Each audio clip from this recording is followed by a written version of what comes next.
Now, we have been pretty impressed with a couple of Wiko smartphones that we have reviewed back then. Not only they deliver a reliable smartphone experience at an affordable price, they also tend to look pretty expensive.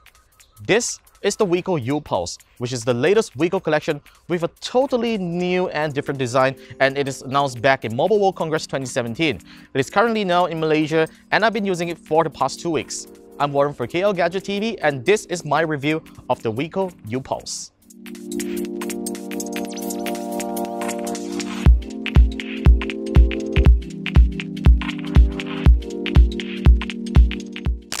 The U Pulse is a pretty refreshing smartphone to look at, mainly because it doesn't try to look like a clone of another smartphone. And if you have been seeing Wiko devices back then, you can clearly see that Wiko has finally attempted a design on the U Pulse that should look pretty consistent in future devices. First of all, the U Pulse has a really nice 2.5D glass covering its 5.5-inch display. There's a nice Wiko branding right at the bottom, which I like, even though it uses up some space. The removable metal back cover continues to exist as part of Wiko's metallic design from its previous devices.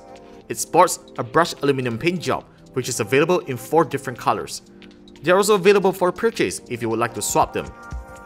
Aesthetically, the Wiko U Pulse feels pretty great on hand and gives a pretty good grip, all thanks to the tapered edges on the back. Not only it doesn't weigh like a brick, it also has a pretty reasonably slim body profile right here. And that's pretty much about its hardware, because what's under the hood is pretty much the same like the U Fab. We find the same MediaTek quad-core processor clocked at 1.3 GHz alongside with 3 GB of RAM and 32 GB of internal storage.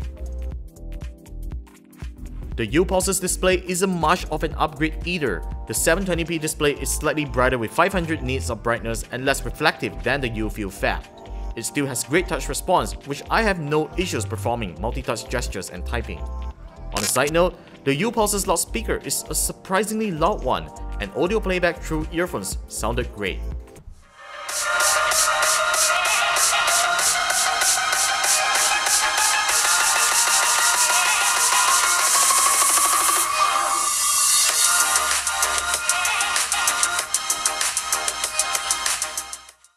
The U Pulse comes preloaded with Android 7.0 Nougat with Wiko's launcher.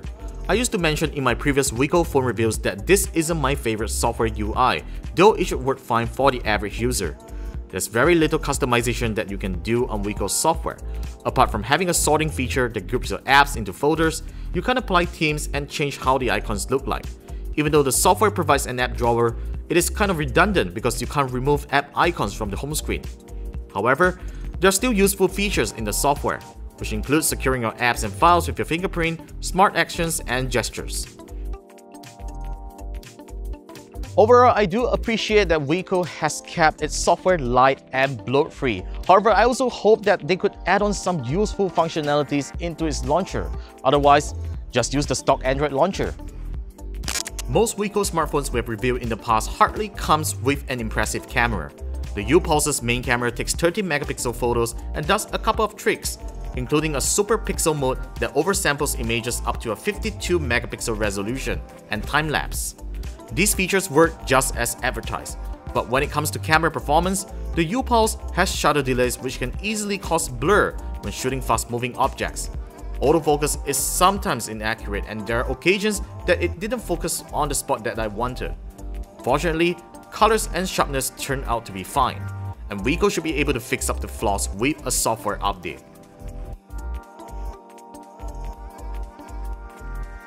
The front 8 megapixel camera is the one that works fine. The new portrait mode that comes included in the software is also a good attempt, but most of the time, I prefer my selfies to look normal. I was rather worried when I learned that the U Pulse merely had 3000 mAh of juice, and there's definitely still space for a larger battery. Fortunately, things are way better than I expected, as the U Pulse easily lasted me a day with almost 4 hours of screen on time, and I consider that to be pretty impressive for a mid-range smartphone.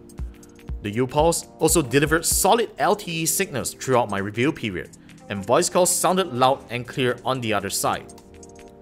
Judging from the spec sheet, the Wiko U Pulse isn't exactly a huge upgrade from the company's older devices. Granted, Wiko isn't a big player in the smartphone market, and in order to make smartphones affordable, it has to compromise on hardware internals to keep costs low.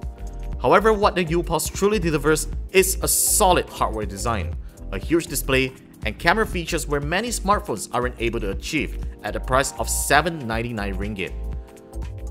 Should you value performance over design, you should actually add an extra 100 ringgit to upgrade to the Wiko U Prime because it offers a much better Snapdragon 430 octa-core processor with 4GB of RAM and a bigger battery as well, and most importantly, it has already been upgraded to the latest version of Android Nougat.